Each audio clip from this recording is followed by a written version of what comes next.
can cutting the pipes before the mufflers cause a vibration at certain RPMs?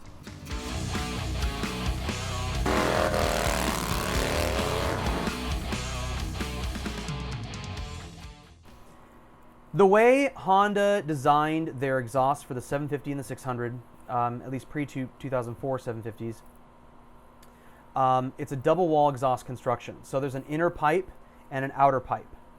So what happens if you cut the muffler off, that inner pipe now no longer has any support.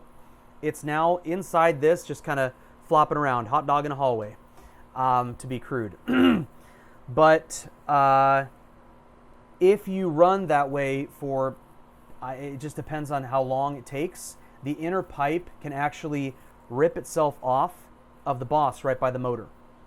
So what that does then is you have a pipe just hanging out in there, and you might not hear the vibration until you hit a certain speed where the vibrations of the bike bounce that little piece inside enough to give you that little I know this from experience because years ago I had chop pipes as well. I did tune properly and I rejetted, but I was not aware of what could happen to the inner pipe.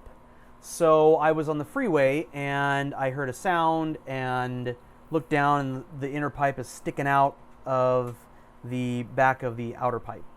So yes, cutting the mufflers off can cause the inner pipe of the inner tubing of the front exhaust pipe to break free from the heat and vibration and give you a buzz or rattle. So I don't really recommend doing that. If you're going to cut the mufflers off your pipes, do something to stabilize the inner tube of the forward exhaust pipe. That way you can at least avoid that situation. So I know some people are building on a budget and they can't afford a new set of pipes. Totally understandable. Been there. But hopefully that bit of information prevents you from having a completely busted set of pipes. The downside is if that inner pipe does break off, there's no way to really easily or cheaply fix it. You basically have to cut the whole thing off or get a new pipe, because the way the bends are inside those pipes, you can't just slide it out one way or the other. There's just not enough room.